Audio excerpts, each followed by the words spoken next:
Well, Tiffany, thanks for helping in my project. No problem. Could I'm you- excited. Could you say a little bit about yourself? My name's Tiffany, and I live in Tucson, Arizona.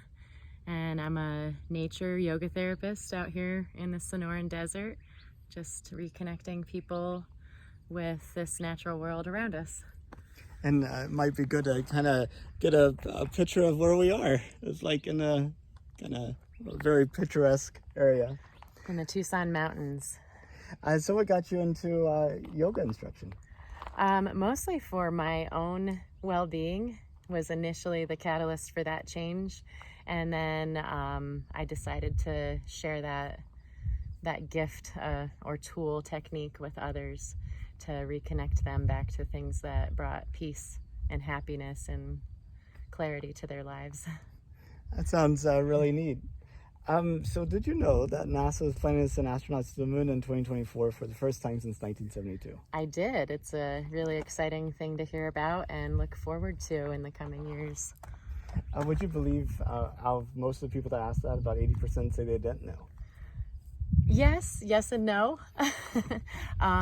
Because I feel like I'm more into, the cosmos and astrology and astronomy and what's happening with our discovering, things outside of this Earth atmosphere that we are still a part of.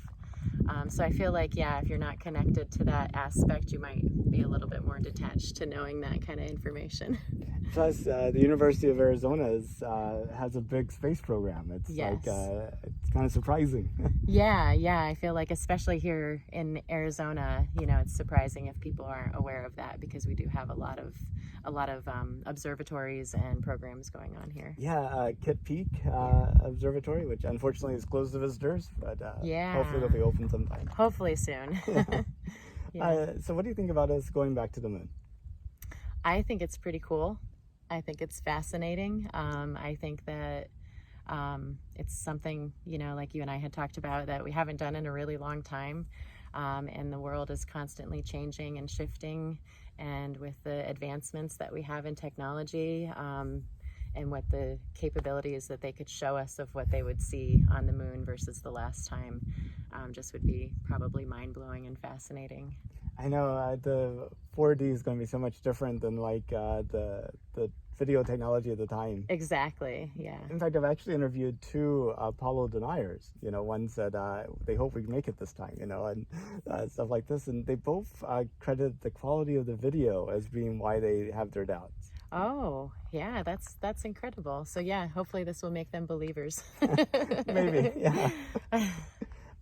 So where do you see humanity in 500 years? In 500 years. Which is about the same time as now to Christopher Columbus, just to kind of... Yeah, well, I feel like we're in a state of our existence where we're really utilizing technology, and I feel like it's going to advance us a lot faster than the previous years. So like if we're comparing it back to the previous 500 years, now we have such advancement in technology that maybe 500 years forward might feel like we've advanced 1,000 years forward, or maybe more. I feel like we're going to have a lot more of that technology integrated into our life, whether we like it or not. It's just going to be a tool that we're going to start having in our day-to-day life a lot more. Not just your iPhone, but the future advancements of what that's going to bring. So exploring outside of this atmosphere is something I hope to see for humanity's future. Not obviously in this physical form. I won't be around 500 years from now. But like I hope to see that, like more exploration of space and what is out there in the cosmos. And if it was safe and affordable, would you go to space? If it was safe and affordable, of course. I don't know many people that would pass that opportunity up. That's kind of like a once in a lifetime opportunity. I would hope that I would have the physical capability of being approved to do something like that. I guess that would be like the one thing that would hold me back, aside from it being, affordable or safe. Like, do they feel like my body, is healthy enough to make that endeavor? But you're staying fit. The yoga instructions helping a lot, right? Yeah. So, But how far would you go? Like to the moon? Would you immigrate to Mars? Like, I what guess would you do? it kind of depends on where we're at that point. Like if the if the technology was there and you could safely go to Mars, I mean, it's like going on the biggest adventure. You know, I do adventure yoga here on planet Earth in the desert, you know, so that would be like one of a big lifetime adventure to be able to not only go into outer space or beyond the moon, but go to another planet and experience that whole culture, experience, whatever, you know, life is like in that particular realm. I have like this vision of like a suited astronaut figure sitting on the moon, looking at the Earth, you know, just meditating. And the sun's like over here and the Earth's like right there. I mean, what do you think that would be like? Meditating from that different vantage point. And like seeing all of Earth just hovering out there as a globe. Yeah, that would be, I mean, I'm sure it would make you feel like you're kind of floating in the cosmos, you know, rather than this grounded feeling like that we feel here on Earth. And it would probably feel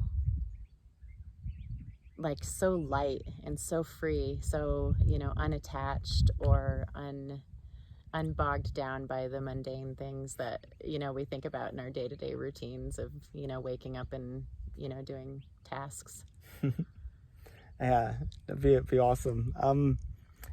This is really being like recorded for people that aren't even born yet.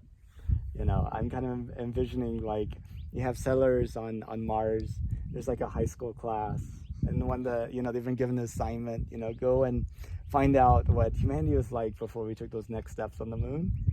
And so they're doing a paper, and they come across these videos. They come across this one, in fact. What could you say that could help this particular student get an A on that paper? Get an A on a paper about humanity at this point. I feel like humanity at this point where we're at right now is on the brink of shifting. So we've reached kind of like a precipice, and we're getting ready to break into the unknown. I feel like that's kind of where we're at. So everything leading up to this point has felt like safe and secure and comfortable, and we thought we knew a lot of things, just like, you know, in previous generations and previous cultures, you know, thought we had it all figured out, but come to find out, every time we get a step closer to figuring it out, there's something new to figure out. It's almost like the cosmos shape shifts, you know, and changes things up on us to give us something new to explore.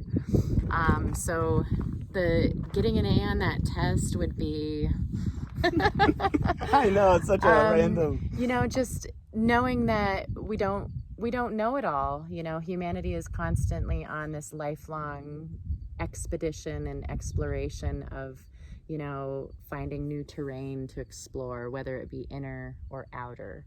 That even advanced as they might be 500 years from now, living, you know, in a classroom on Mars, potentially, there's still more to explore. So even if you've got to that point and you think that this is ancient history, there's probably going to still be more to explore, to not think that we have it all figured out ever. Absolutely. Well, I really appreciate your time. Is there anything more you'd like to add, or do you have any questions for me? No, I think this is a fascinating project, and I'll be excited to hear all the different people's responses. That's, you know, kind of like history and science, you know, in a sense itself, is everybody's personal experiences that they're bringing to the table for this. So yeah, thanks for doing this. Thanks for your explorative mind and your willingness to get out there and interview people about this. I really appreciate it. Thank you. You're welcome.